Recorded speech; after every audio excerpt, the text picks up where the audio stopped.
ওয়ালিল্লাহি আলান নাসি হিজ্জুল বাইত, কার জন্য হজ? মান ইসতাতা ইলাইহি সাবিলা, যার মক্কায় যাওয়ার মতো টাকা পয়সার মালিকানা আছে। শুধু দেহ থাকলে হজ ফরজ নয়। মুশতারিকা বাইনাল মালি ওয়াল বাদান, দেহও লাগবে টাকাও লাগবে, দুইটা যার থাকবে তার হজ্জে বাইতুল্লাহতে যাইতে হবে।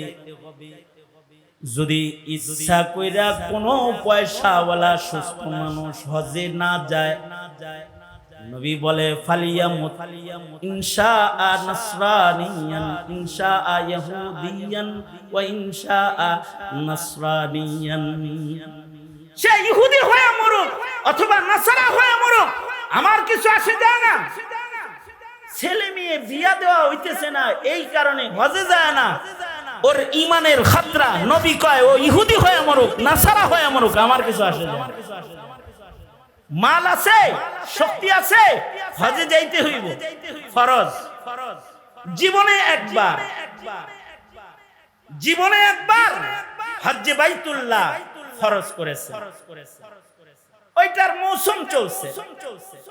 কিন্তু যদি কারোর টাকা থাকে দেহ না থাকে, তাহলে কি করবে?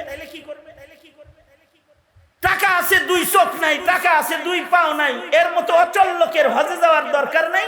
আল্লাহ কয় তোর টাকা দিয়া একটা চোখওয়ালা পাওয়ালা সুস্থ মানুষকে হজ্জে বদল করার জন্য পাঠায় দে, দেখবে আরেকজন, কিন্তু এটা আশিকানা ইবাদত। একজন দেখবে কিন্তু সব তোর আমলনামায় উঠবে, দিব আমি, কারণ এটা আশিকানা ইবাদত। দেখবো এক চোখ, সব পাবি তুই। হাঁটবো এক চোখ এক পা, কাবার পরে সব দিব তোরে। ইশকের ইবাদত। এইখানেই একটা বিষয় বুঝার আছে, সেটা হলো দেহ নাই টাকা আছে, আরেকজন রে পাঠায় দিয়াও যেমন ইশকের ইবাদত হওয়ার কারণে সব পাওয়া যায় ঘরে বয়ে বয়ে। হজের মৌসুম আসলে ধনীরা হজে যায়, আর গরিবরা কয় আরে আমরা হলো যাকাত খাম। যাকাত আমাদের ইবাদত না, সাদাকা আমাদের ইবাদত না। আর হজ এটা নিয়ে মাথা ব্যথা আমার মতো রিকশাওয়ালার না, এটা ধনীর কাম, ওইটা নিয়ে মাথা ব্যথা নাই। না, এই এক আশিকানা ইবাদত। মাথা ব্যথা গরিবেরও থাকা লাগবে। হুব্বে বাইতুল্লাহ মিনাল ঈমান। তুমি গরিব তাতে কি? তোমার দেহ তো আছে যাওয়ার, তুমি আল্লাহর কাছে বলতে থাকবা আল্লাহ একটা তো আছে, দেহ তো আছে, আর একটা আপনি দিলেই তো যাইতে পারি। যদি খালি এই প্রেমের দোয়া কারোর নসিব হয়, হজে না যায়ও দেখবে আমলনামায় হজ জমা হয়ে রয়েছে তার, কারণ আশিকানা ইবাদত। সেইটার মৌসুম এখন চলছে। প্রত্যেকটা মাসের সাথে কোনো না কোনো ইবাদতের আলাদা খাস সম্পর্ক আছে, সেইটার সাথে দিল লাগায় রাখা। ইবাদতে কারোর দিল লাগিয়ে থাকলেও ময়দানে মাহশারে তাকে আল্লাহ পাক মর্যাদা দিবেন। কেমন? মসজিদের সাথে দিল ঝুলা রইছে, এ কারণে তাকে আরশের ছায়া দিবেন। কালবুহু মুআল্লাকুন বিল মসজিদ। মসজিদের লগে কলব ঝুলা থাকে, নামাজের ওয়াক্তের অপেক্ষা করে, এ কারণে আরশের ছায়া দিবেন। তাহলে কাবার সাথে যদি কারোর দিল লেগে থাকে, তো কবরে আল্লাহ পাক তাকে কবর থেকে কাবা বরাবর প্রশস্ত রাস্তা করে দিবেন। তার চেহারা কাবার দিকে থাকবে, তার কবরের আযাব বন্ধ হয়ে যাবে। ময়দানে মাহশারে সে আশিকে কাবা হয়ে দাঁড়ায় যাবে। दर्द दिल के वास्ते पैदा किया इंसान को, दर्द दिल के वास्ते पैदा किया इंसान को, वरना तौअत के लिए कुछ कम न था करूबिया, वरना तौअत के लिए कुछ कम न था करूबिया। মোহাব্বতের গোলামি করার লেগেই আল্লাহ পাক মানুষ বানাইছেন। কষ্ট, এই কষ্ট বরদাস্ত করেও বসে থাকে। কষ্ট, এরপরেও শীতের দিনে কষ্ট বরদাস্ত করে ঠান্ডা পানি দিয়ে ওযু করে। কষ্ট ঘেমে যায়, এরপরেও ঘাম গরম বরদাস্ত করিয়া সময় মতো মসজিদের পয়লা কাতারে নামাজে আল্লাহর প্রেমে দাঁড়ায় সেজদায় লুটায় পড়ে। প্রেমের ইবাদত, এটার জন্য আল্লাহ পাক মানুষ বানাইছেন। উদ্দেশ্যই হইল যে ইবাদতের মাধ্যমে মানুষ আল্লাহর সাথে প্রেম করবে। এই মাকসাদে আল্লাহ পাক বানাইছেন, ওমা খালাকাতুল জিন্না ওয়াল ইনসা ইল্লা লিয়াবুদুন। এ কারণে মানুষকে রকমারি ইবাদত আল্লাহ পাক দান করেছেন। বুনিয়াল ইসলাম আলা খামস,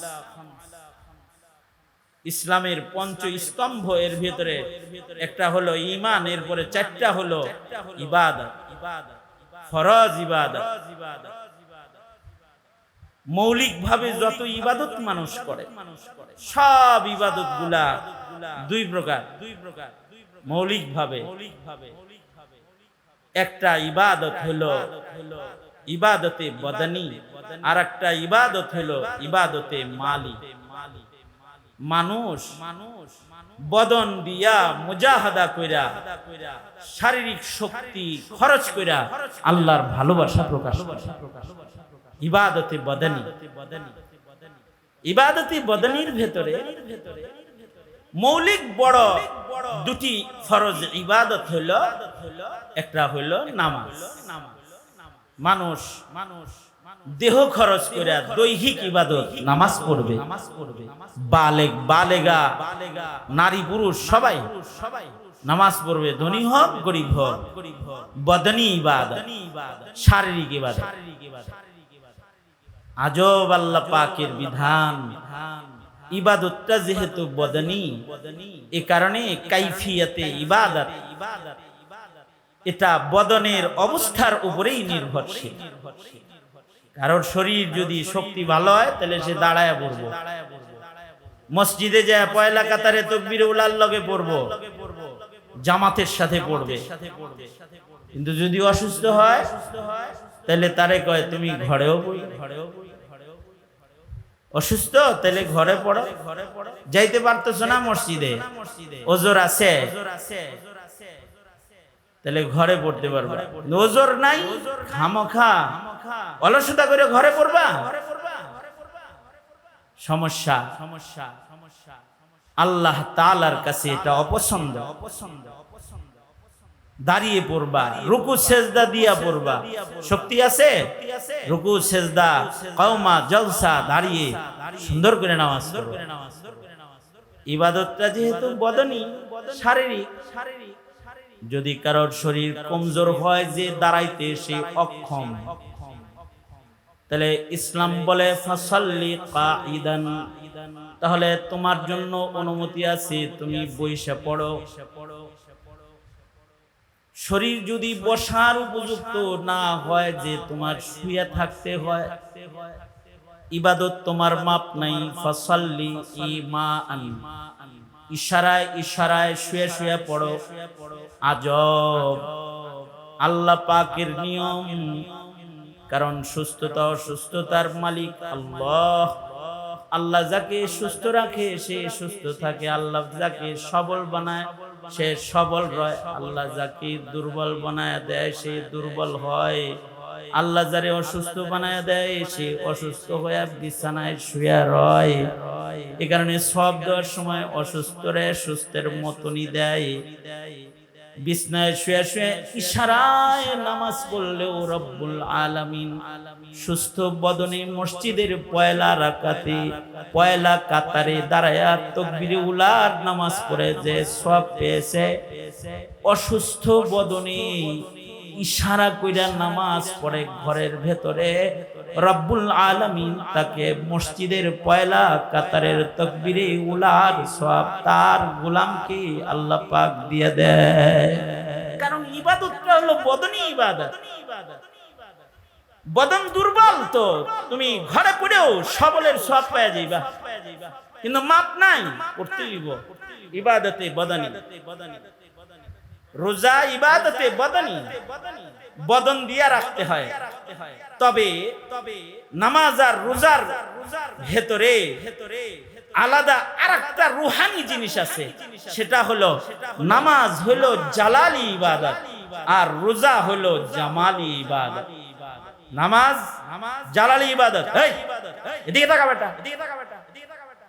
কি হুজুর কি ধমকটা দিল? ধমক দিব না, সোমা দিব তোমারে।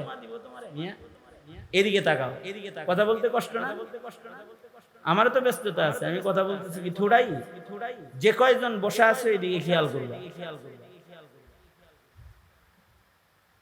আমাদের বাংলাদেশে ভালো করে বললে শোনে না দেখে এরকম মানে তেরা করে বলতে হয় মাঝে মাঝে। বাঙালির একটা নিয়ম আছে, সোজা আঙ্গুলে ঘি ওঠে না, ঠিক না? হ্যাঁ, এরকম না? ভালো করে বললে শুনবার চায় না, হাসি না শোনে না, ভালো করে বলছি শোনে না। পরে যখন আঙ্গুল বাঁকা করছে তখন হেলিকপ্টারে চলে গেছে। বাঙালি সোজা কথা শুনতে চায় না, আঙ্গুলি বাঁকা করতে। এ কারণে বিরোধী দল লাগে। বিরোধী দল কি লেগে লাগে? ওই যে আঙ্গুল বাঁকা কোন লোক, তখন সরকার যদি উল্টাপাল্টা হয়ে যায়, বিরোধী দল বাঁকা একটা দরকার হয়, যে আঙ্গুল বাঁকা করে বয়ে থাকবে, যে মুসলমানের মাটিতে যাতা করতে আসলে প্রতিরোধ গড়ে তোলা হবে। সোজা কথা শুনবার চায় না। বহরহাল আমি ওই কথা বলতে বসি নাই, আমি কিন্তু কিছু নসিহত করতেই বসছি ইরাদা করে, তাই নসিহতই করতেছিলাম। যারা বসছেন মুতাওয়াজ্জিহান ইলা জিহাতিল হুজুর, আপাতত এই দিকে খেয়াল করেন। আমি যেটা বললাম, বদনি ইবাদত মৌলিক ভাবে ফরজ দুইটা, নামাজ রোজা। তবে নামাজের ভেতরে জালাল আর রোজার ভেতরে হলো জামাল। আল্লাহ পাকের জালাল, নামাজের বেলায় আল্লাহ পাক জালাল প্রদর্শন করেন, আর রোজার ভেতরে জামালি হালাত আছে। এ কারণে নামাজের গুরুত্ব যারা না দেয় তাদের উপরে আল্লাহ পাক রেগে যান। কেউ যদি জামাতে নামাজে না আসে, তাহলে রাসূল বলেন কি, নামাজের সব সুজা করতেছেন আল্লাহর রাসূল। সাহাবীদেরকে আল্লাহর নবী বলে, আমার মনে চায় যে আমার জায়গায় কাউকে ইমাম বানায়া তোমাদেরকে নামাজের জন্য দিয়া যায়। যারা যারা মসজিদে আসে নাই, ঘর থেকে বেরোয় আল্লাহর ঘরে যারা আসে নাই, আমার মনে চায় যে তাদের ঘর বাড়ি আমি আগুন দিয়া জ্বালায়া দিই। রাসূল বলে মসজিদে দাঁড়ায়া দাঁড়ায়। আসলে কি এটা রাসূলের মনে চায়? আসলে তা নবীজির যা মনে চায় মনে করতে হবে এটা আল্লাহর মনে চায়। নবীজি যা বলে সব, আল্লাহ যা বলে রাসূল তাই বলে, নবীজি তাই বলে। আল্লাহর যা ইচ্ছা নবীজির তাই ইচ্ছা হয়। अपनी मर्जी से कभी, अपनी मर्जी से कभी कुछ नहीं कहते आका, जो खुदा कहता है सरकार वही कहते हैं। আল্লাহর রাসূল নিজের থেকে কিছুই বলেন না। এই কথাটাও নবীর কথা না, এই কথাটাও আসলে আল্লাহর কথা।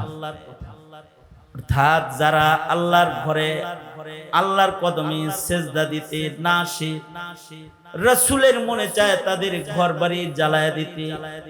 আসলে এটা নবীর চাওয়া না, এটা আসমানের মালিক আল্লাহর চাওয়া। তারপরে জালালি ইবাদত।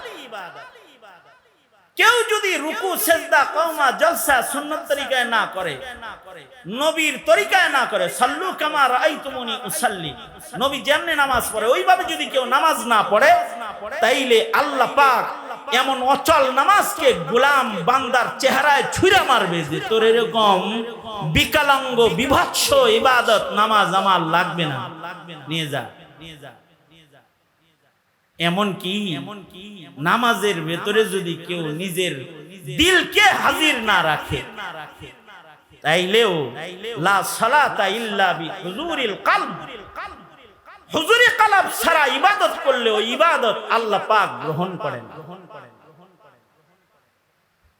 আবার যদি ভুলে ভালেও কোনো ভালো কাজও করে ফেলায়, ভুল হইলেই ভুলটা যদি ভালো কাজের ভুলও হয় তাও জরিমানা জালাল গালেব। এ কারণে মাগরিবের নামাজ পড়লাম আজকে, দুই বৈঠক, পয়লা বৈঠকে যদি তাশাহুদ পড়ার পরে ভুলে দরুদ শরীফ আল্লাহুম্মা সাল্লি আলা মুহাম্মদ পর্যন্ত চলে যায়, তাইলে জরিমানা সিজদায়ে সাহু দিতে হবে। কারণ কি? কারণ হলো ভুলে দরুদ পড়লি কে? ইমানদার ভুলে দরুদ পড়ে? ইমানদার তো মুহাব্বতে দরুদ পড়ে। তুই ভুলে পড়লি কেন? সিজদায়ে সাহু লাগা।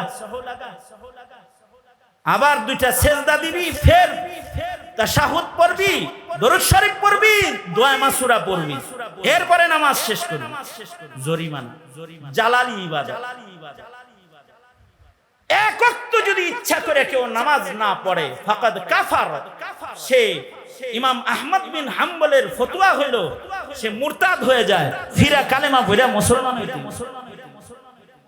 আর ইমামে আজম আবু হানিফার ফয়সালা হলো নামাজ না পড়লে এটারে জমিনে আযাব চলতে দেওয়া যাবে না, এটাকে জেলখানায় বন্দী করে রাখো, খোদার জমিনে ঘোরাফেরা করার অধিকার নেই যদি নামাজ না পড়ে।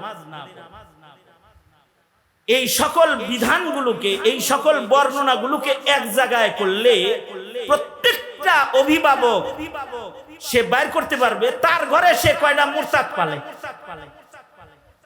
বাপ বাইর করতে পারবে যে হের ঘরে মুরতাদ কয়টা। যেগুলা ইচ্ছা করে নামাজ পড়ে না, তো বাপের ওই সন্তানগুলা আহমদ ইবনে হাম্বলের ফতোয়া মাফি মুরতাদ, আর ইমামে আজমের ফয়সালা মাফি সাধারণ চলার উপযুক্ত না, জেলে থাকার উপযুক্ত। আর যদি ইচ্ছা করে জামাত তরক করে, এক পর্যায়ে যদি জুমার নামাজ, এই যে জুমার নামাজ গেল, 3 জুমা যদি কেউ না পড়ে লাগাতার, তাইলে কুতিবা মিনাল মুনাফিকিন, রাসূল বলে আল্লাহ রাগ হয়ে তার নাম মুনাফিকের লিস্টে উঠায় দেয়। শুধুই মাত্র নামাজ বর্জন, জুমা বর্জন, এই দুইটা দিয়া, এই দুইটা মূলনীতি দিয়া ইমানদার কয়জন ঘরে পালেন আর মুনাফিক কয়টা পালেন বাইর করা সম্ভব। বুঝেন নাই? জালালি ইবাদত। ইমাম আহমদ বিন হাম্বল বলে শরিয়া আদালত যদি থাকে তাহলে ইচ্ছা করে যারা নামাজ পড়ে না ওগুলোর গর্দান কেটে দিবে বিচারক ধরে। কারণ ও মুরতাদ, মুসলিম পরিচয়ে থাকতে পারবে না, ওর ঈমান নষ্ট হয়ে গেছে। এত শক্ত জালালি ইবাদত নামাজ। পক্ষান্তরে রোজা বদনী ইবাদত, জামাল জামাল। শাওয়ালে রোজা রাখা 1.5 ঘন্টা 1.5 ঘন্টা দিন বড়, তো রোজার চাইতে দিন 1.5 ঘন্টা 2 ঘন্টা বড়। এখন শাওয়ালের শেষ দিকে রোজা রাখা পানি খায় আমাকে বলে, আব্বু পানি তো খেয়ে হলাই দিছি। মেয়ে ইচ্ছা করে খাইছে না ভুলে খাইছে? ভুলে খাইছি। ইচ্ছা করে কি কেউ পানি খায় রোজা রাখা? ভুলে পানি খেয়েছো, ভুলে ভাতই খাই। কারণ ভুলে যদি তুমি পেট ভরে ভাতও খাইতা, এটা তো জামালি ইবাদত। এটা আল্লাহ পাক ভাত খাইলেও কইতো যা রোজা রাখছিলি ভুলেই তো খাইছস, কবুল করে নিলাম, কোনো সহজতা লাগবো ডাকবো। জালালি না, এটা জামালি ইবাদত। তবে নামাজের সহযোগী ইবাদত হলো যাকাত। এ কারণে কোরআনে কারীমে আকিমুস সালাহ ওয়া আতুজ যাকাত, আকিমুস সালাহ ওয়া আতুজ যাকাত, নামাজের কথা যেখানে আছে যাকাতের কথা সেখানে আছে, যুগল বর্ণনা। কারণ কি? যাকাত দিলে পরে দিল থেকে দুনিয়ার মোহাব্বত বাইর হয়, আর দুনিয়ার মোহাব্বত যত বাইর হবে নামাজ তত বেশি মজা লাগবে। এই কারণে সাদাকা যারা বেশি করে তাদের নামাজে লজ্জত বেশি হয়। আর রোজা হলো হজ্জে বাইতুল্লাহর সহযোগী ইবাদত। রোজা থাকলে মুজাহাদা হয়, সংযম হয়, মুশাক্কাত উঠাইতে হয়, গরমের ভিতরে রোজা রাখা কষ্ট করতে হয়। এই সংযম হজের 10 দিনের মহা সংযম, সুগন্ধি বর্জন, সাবান বর্জন, তেল বর্জন, দুনিয়া একেবারে সবাইরে ছাইরা দিয়া আল্লাহর পাগল হয়ে কাফন পইরা যাওয়ার মতো মুশাক্কাত উঠানোর মতো যোগ্যতা আনয়নে সিয়াম সাধনার সংযমী সাধনাটা এটা সহায়ক। এ কারণে সিয়াম সাধনা হজের সহায়ক, যাকাত সাদাকা খায়রাত নামাজের সহায়ক। তবে একটার ভেতরে জালাল আছে আর একটার ভেতরে জামাল আছে।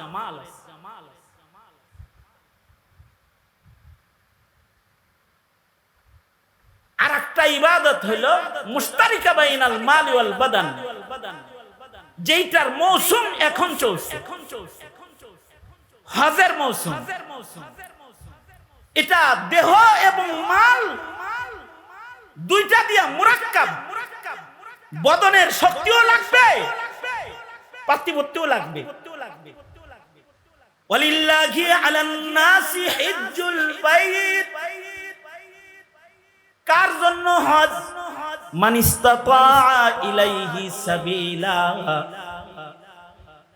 যার মক্কায় যাওয়ার মতো টাকা পয়সার মালিকানা আছে। শুধু দেহ থাকলে হজ ফরজ নয়।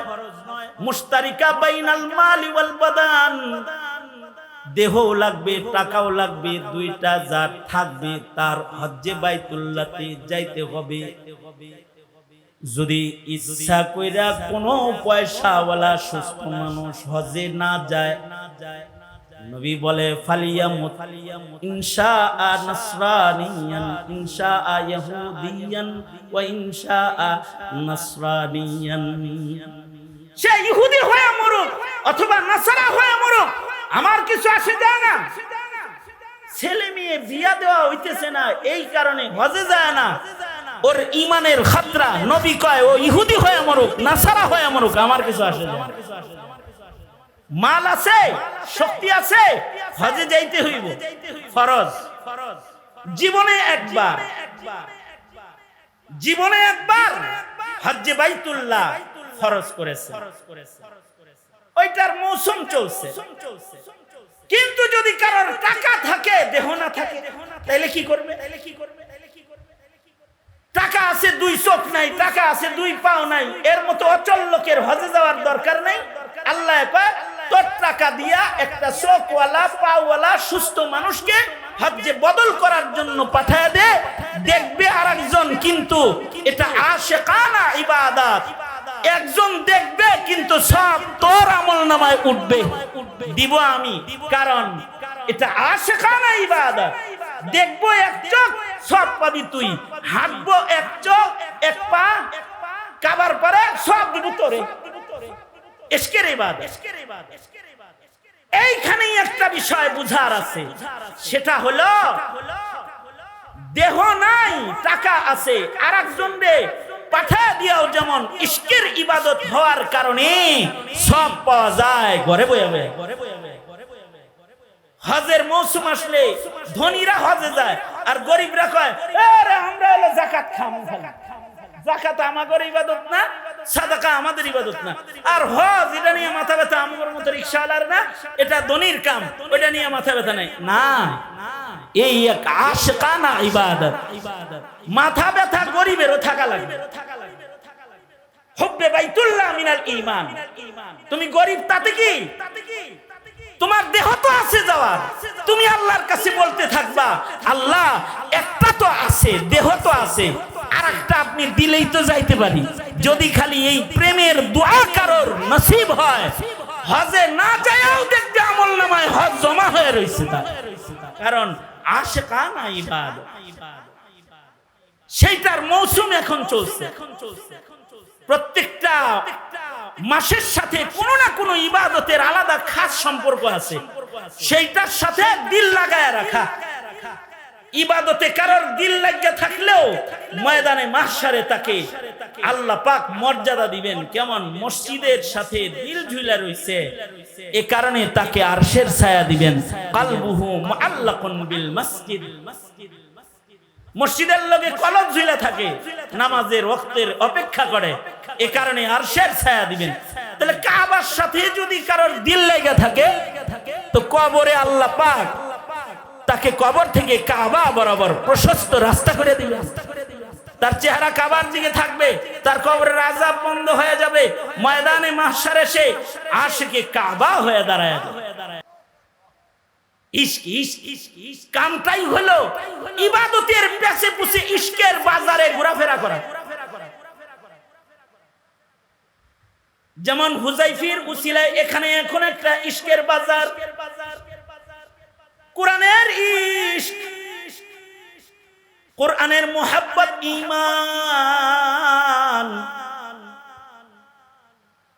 আল্লাহ ওয়ালাদের মুহাব্বত ঈমান, আলেম উলামার মুহাব্বত ঈমান।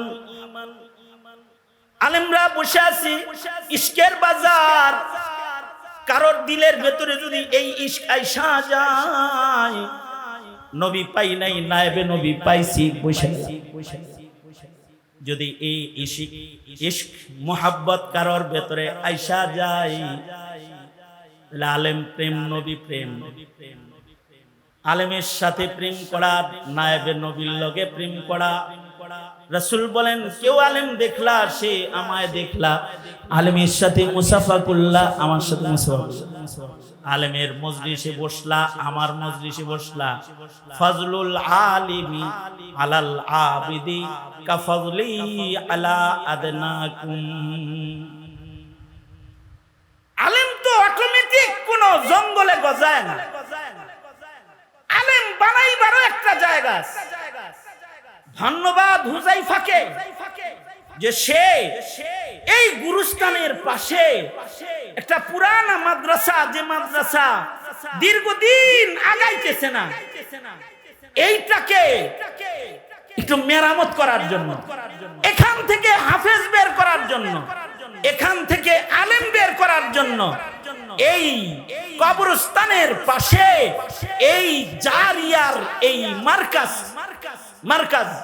জারিয়া, ইলমে দ্বীনের জারিয়া কাজের একটা মার্কাজ, এটাকে পরিচালনার জিম্মাদারি সে নিয়েছে। আর ধন্যবাদ ওই মানুষটাকে যে একজন চৌকস যোগ্য এবং মুফাসসিরে কোরআন, একটা নবীন আলেমী দ্বীনকে এখানে কাজ করার জন্য তাকে পূর্ণ অথরিটি দিয়া এই জায়গাটার মুতাওয়াল্লি তাকে বানায়া তাকে এখানে বসায়া দিয়েছে। হ্যাঁ, আশা করা যায় এখানে যদি যোগ্য মেহনত মাওলানা করে তো একদিন এইখান থেকে নায়েবে নবীদের দল বের হয়ে যাবে, দল বের হইতে থাকবে। নবী তো আর আসবে না, নায়েবে নবী। এই উম্মতের একটা শান হলো এই উম্মতকে আল্লাহ পাক নায়েবে নবী দান করেছে। কারণ নবী আর আসবে না, বিধায় নায়েবে নবী দরকার আছে কিয়ামত পর্যন্ত। নায়েবে নবী যেখান থেকে হবে ওইটা হলো মাদ্রাসা। নায়েবে নবী জন্ম মাদ্রাসার পেট থেকে হয়, নায়েবে নবী প্রস্তুত মাদ্রাসার ভেতরে। এইটা জীবিত মানুষের জন্য যতটা আনন্দের, তার চেয়ে কোটি কোটি গুণ বেশি আনন্দের হলো এই গুরুস্থানে যারা ঘুমায় রয়েছে তাদের। এই মরা মানুষগুলা যারা দল ধরে এই এলাকার কেন্দ্রীয় গুরুস্থানে ঘুমিয়ে আছে, ওরা অপেক্ষায় থাকে কখন এই ছেলেরা ফজরে উঠে কোরআন পড়া শুরু করবে আর এর আওয়াজ আর আনোয়ার ওদের কবরে প্রবেশ করবে। অপেক্ষায় থাকে, ওরা অপেক্ষায় থাকে কখন এই তালবে ইলমরা আমাদের গুরুস্থানটার পাশ দিয়ে হেঁটে যাবে, ওদের পায়ের ছোঁয়ার বরকতে আমাদের কবরের আযাব আল্লাহ পাক মাফ করে দিবে। ওরা অপেক্ষায় থাকে। সুতরাং এলাকাবাসী যারা আছেন, আমি বলবো এই মাদ্রাসাটার যত্ন করতে একটা যোগ্য কারিগর এসেছে। এবার এই কারিগরের কিছু আনসার দরকার, কিছু যুগালি দরকার। আমি আশা করব যুব সমাজ, বয়োবৃদ্ধ, আবাল বৃদ্ধ বনিতা যারা এলাকার আছে তারা এইটা গঠন করার যুগালি হয়ে যান। কারণ মরে গেলে আপনিও এখানে এই বাড়িতে আইবেন, আপনার ছেলে আপনার বাড়িতে আপনারা রাখবে না কিন্তু কইলাম। আপনার ঘরে আপনাকে রাখবে না, আপনার হাতের আঙ্গুঠিটা খুইলা রাইখা দিবে, ঘড়িটা খুইলা রাইখা দিবে, কাফন পড়ায়া এখানে পাঠায়া দিবে, সেদিন কাজে লাগবে। সুতরাং এই মাদ্রাসার যত্ন করতে তৈয়ার আছেন তো ইনশাআল্লাহ? আমি দূর থেকেও এই মাদ্রাসার সাথে এর শুরু থেকেই আছি। এই মাদ্রাসাটা যখন লেখালেখি হয় ওই সময় থেকে আমি হুযায়ফার সাথে আছি, সে আমার স্নেহের ছোট ভাই। আলহামদুলিল্লাহ বহু নবীন আলেমরা তার সাথে আছে। এখানে উপস্থিত হয়েছেন এই যে কলরবের যোগ্য পরিচালক এবং যোগ্য মুফাসসিরে কোরআন মুফতি সাঈদ আহমদ কলরব, উনিও এখানে তাশরীফ এনেছেন। আমার অত্যন্ত মুহাব্বতের একেবারে কাছের ছোট ভাই যারা, তাদের মধ্যে অন্যতম একজন, যে সেও আমাকে রাত্রে হইলেও দিনে হইলেও যখন সুযোগ পায় তখন আমার খবর নেয়, আমিও সুযোগ পাইলেই খবর নেই যে কই আছেন ভাই। মুফতি রেজওয়ান রফিকি সাহেব কথা বলেছে, হাফিজুর রহমান সিদ্দিকী সাহেব উনিও আসতেছে। এই যে এতগুলো মানুষ এখানে আসলো অথবা আসতেছে, ঢালকা নগরের হযরত আসবে, এই যে মানুষগুলোর আগমন এখানে হইতেছে, এখানে এই মাদ্রাসা না হলে এখানে এরা আসতো না, আর হুযায়ফা এখানে না থাকলেও এখানে এরা আসতো না। সুতরাং নিয়ামতের কদরদানি করো। যুব সমাজ যারা এলাকার আছো, মুরব্বী যারা আছেন, তারাও কদরদানি করেন। যদি কদর করতে পারেন তো আপনার ঘরটা যেখানে দীর্ঘদিন আপনার বরজখের ঘর যেখানে হবে, তার পাশেই তো আপনি কিছু সাদাকায়ে জারিয়া করলেন। এখানে পারেন তো মালি সাদাকাগুলো করেন, ওই যে ইবাদতে মালি যেগুলো জারিয়া খেদমত করেন, সত্তর এটাকে দোতলা বানানো দরকার। কারণ এখানে যে কোরআন পড়বে ওখানে বসে দোতলাটা না হওয়া পর্যন্ত নিচতলাটার শান্তি নাই, নামাজের শান্তিও নাই। এইটা দোতলা করা কোনো কঠিন কাজ না। এই এলাকায় বহু কোটিপতিরা থাকে, বাপের কাছ থেকে যে জায়গা জমিন পাইছে তার থেকে যদি আধা কাঠা জায়গা খালি কবরের শান্তির জন্য এখানে যদি বিক্রি করে যদি এর মূল্যটা এখানে দিয়ে দেয় তো ছাদ দাঁড়ায় যায়। সুতরাং আহলে খায়ের মালওয়ালা যারা, তাদেরকে এই মাদ্রাসার প্রতি ইবাদতে মালি করার দাওয়াত জানিয়ে, আর ইবাদতে বদনির যত্ন করার দাওয়াত জানিয়ে, আর মৌসুমুল ইবাদতে প্রত্যেকটা ইবাদতের জন্য চেতনাবোধ এবং আকর্ষণ দিয়ে লালন পালন করার দাওয়াত জানায়। আল্লাহ পাকের যে মাকসাদ আমরা ইবাদত করব, এটাকে বাস্তবায়ন করার দাওয়াত জানিয়ে আমি আমার সংক্ষিপ্ত কথা এখানে শেষ করতেছি। আল্লাহ আমাদের সবাইকে, আমাদেরকে সৃষ্টি করার যে উদ্দেশ্য ইবাদত বন্দেগী, সেইটা সাধন করার তৌফিক আমাদের আল্লাহ পাক দান করুন। আমিন। ওয়া আখিরু দাওয়ানা আলহামদুলিল্লাহি রাব্বিল আলামিন। আসসালামু আলাইকুম ওয়া রাহমাতুল্লাহি ওয়া বারাকাতুহু।